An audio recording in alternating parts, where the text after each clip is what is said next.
Bonjour tout le monde et bienvenue dans cette vidéo qui concerne les futurs candidats au concours d'accès au centre de formation, Centre régional des métiers de l'éducation et de la formation. Je vais vous proposer l'épreuve de la didactique des mathématiques et le corriger. Alors, cette vidéo peut-être concerne également les enseignants stagiaires au sein des CERMEF, également les étudiants de la S4 ou la S6 de l'École supérieure de l'éducation et de la formation. Alors, cette épreuve est programmée dans la limite de 2 heures et l'épreuve elle est constituée de 16 pages. Dans un premier mouvement, on va voir les consignes, en fait l'essentiel des consignes. Par exemple, la feuille de sujet, c'est une feuille de réponse. La première partie comporte une partie se forme du QCM dont la réponse, elle est dans une seule réponse est juste parmi les propositions. L'usage de la calculatrice non programmable est permis. Alors, la première question, la première partie, le contrat didactique. Alors, en général, cette première partie concerne les notions de base de la didactique. Alors, le contrat didactique est l'ensemble des savoirs transmis par l'enseignant à l'élève et l'ensemble des représentations de l'élève que l'enseignant cherche à y mettre en évidence, l'ensemble de compétences professionnelles pour l'enseignant dans le transfert de connaissances à l'élève et l'ensemble d'activités réalisées par ce dernier, ou bien l'ensemble des comportements de l'enseignant qui sont attendus de l'élève et l'ensemble des comportements de l'élève qui sont attendus de l'enseignant, ou bien c'est l'ensemble des connaissances que l'enseignant transmet à l'élève et l'ensemble des compétences qu'il développe chez lui. Alors, pour celles qui ont déjà préparé les cours de la didactique, ils peuvent arrêter la vidéo pour faire le tour de la question. Pour celles qui viennent de voir pour la première fois ces consignes, donc je vais tout d'abord mentionner la bonne réponse et puis émerger quelques éclairages au sujet. Alors, le contrat didactique. Alors, pour dire que le contrat didactique, c'est l'ensemble des comportements de l'enseignant qui sont attendus de l'élève et de l'ensemble des comportements de l'élève qui sont attendus par l'enseignant. Alors, voilà donc la bonne réponse. Donc, je vais expliquer très rapidement. Alors, le contrat didactique sont les attentes, ça concerne les attentes de l'enseignant des élèves. Par exemple, un enseignant attend à ce que l'élève font des exercices, font les devoirs, soit à la classe, soit à la maison, répondre à la question, garder la discipline, participer à l'activité proposée. Et de l'autre côté, les élèves attendent de voir un enseignant qui fait des explications, qui répond à leurs questions. C'est ça en gros. Hein. Et donc, c'est ça le contrat didactique en gros, mais partie court, je vais peut-être réexpliquer les choses autrement. Alors, pour la question suivante, quelle est la question suivante? On va la voir tout de suite. Toujours question proposée sous forme du QCM. Qu'est-ce que c'est que la variable didactique? Alors, la variable didactique est un paramètre dans une situation problème dont la variation est susceptible de amener l'élève à acquérir des compétences supérieures, provoquer une modification de la stratégie de solution à adopter par l'élève, d'assurer une mesure du degré de maîtrise des compétences minimales chez l'élève, de provoquer une modification du parcours de l'engagement de l'élève dans la résolution. Alors, la bonne réponse, c'est celle-là, c'est-à-dire provoquer une modification de stratégie, de solution adoptée par l'élève, et non pas le parcours d'engagement. Ce n'est pas l'engagement de l'élève. Et bien évidemment, ce n'est pas d'amener l'élève à acquérir des compétences supérieures parce que déjà le concept compétences supérieures n'est pas clair et de même les compétences minimales ne sont pas claires. Alors, dans un cadre plus précis des mathématiques, si, par exemple, on vous demande de me donner des nombres, alors vous pouvez choisir les antinaturels qui sont simples à manipuler en gros, ou bien vous pouvez me donner des nombres irrationnels, bien rationnels. Donc, pour faire les opérations élémentaires, alors c'est plus facile de travailler par les nombres antinaturels. Et donc, voilà un exemple de variable didactique. La question de taille ici est une variable didactique. Par exemple, si je te demande de me donner des nombres, vous pouvez me donner des nombres petits, gentils entre parenthèses, 2, 3, 4, 5, ou bien vous allez me donner des nombres qui sont compliqués à traiter, 3075, et ainsi de suite. Donc, voilà pour cette question.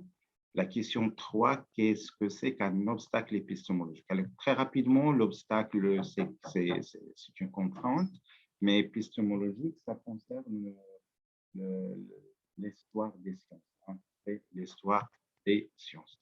Alors, s'agit-il d'une contrainte d'ordre logique dans la consigne d'une question qui empêche l'élève d'y répondre, ou bien une contrainte d'ordre psychogénétique qui entrave l'acquisition d'une connaissance chez l'élève, ou bien d'une difficulté rencontrée par l'élève au cours de son parcours pouvant gêner ou faciliter l'apprentissage, ou bien l'ensemble des perturbations qui provoquent la stagnation ou la régression d'un savoir scientifique. Alors, la bonne réponse est celle-là, c'est l'item C, c'est-à-dire c'est une difficulté rencontrée par l'élève qui peuvent, attention, gêner ou bien faciliter l'apprentissage.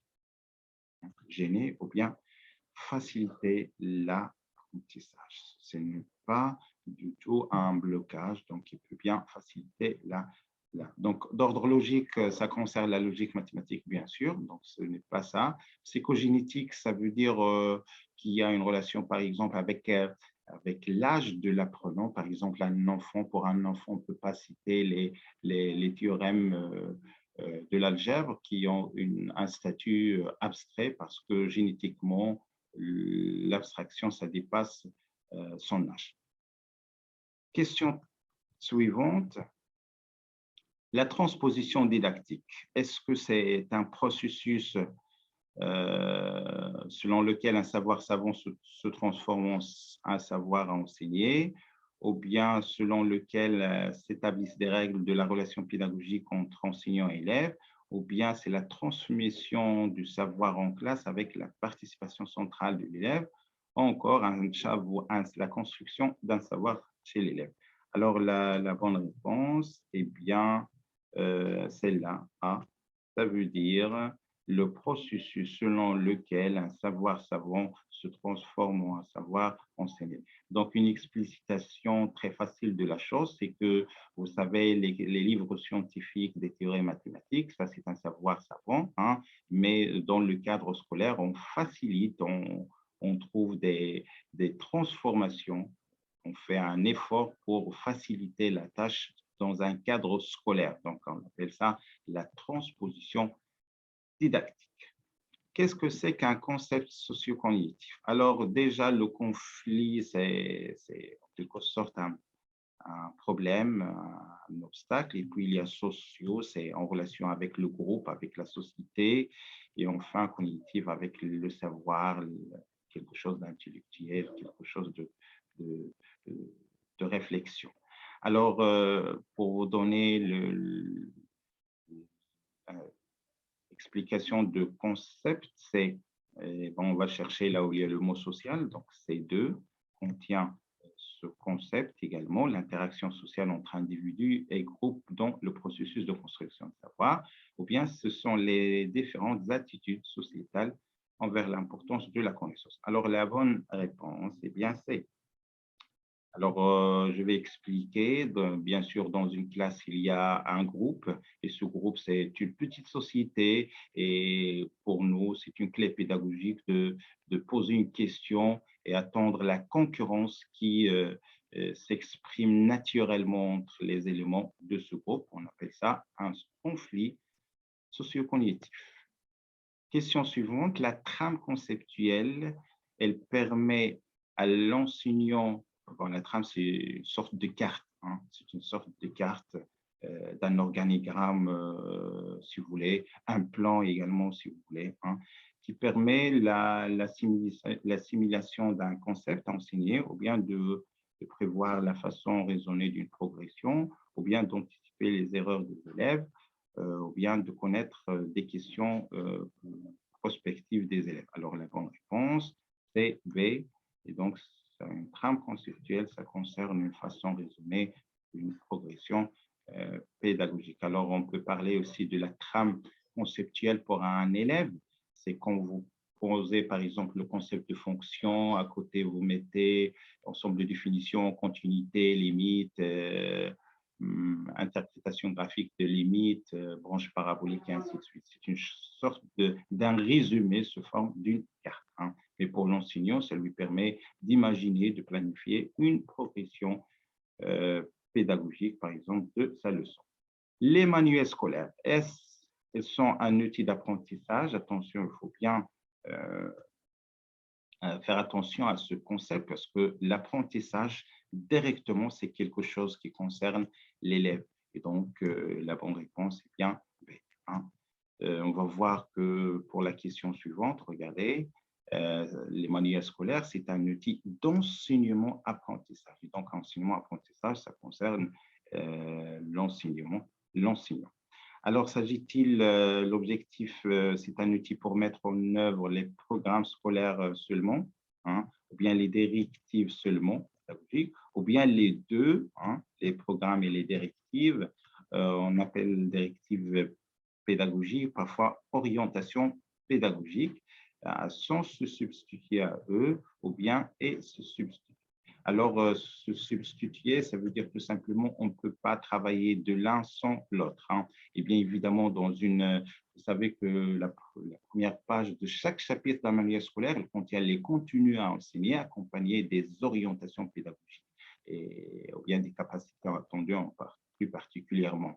Et donc, on ne peut pas dispenser un chapitre des contenus sans savoir les orientations pédagogiques, par exemple, attention, ce concept, il faut pas c'est hors programme, il ne faut pas faire travailler ceci par excès, ainsi de suite.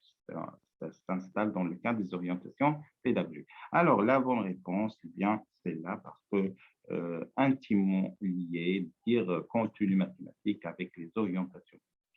Il y a une relation intime qui leur lie. Voilà donc pour cette première partie. On va continuer en deuxième partie. Merci de votre attention et à très bientôt.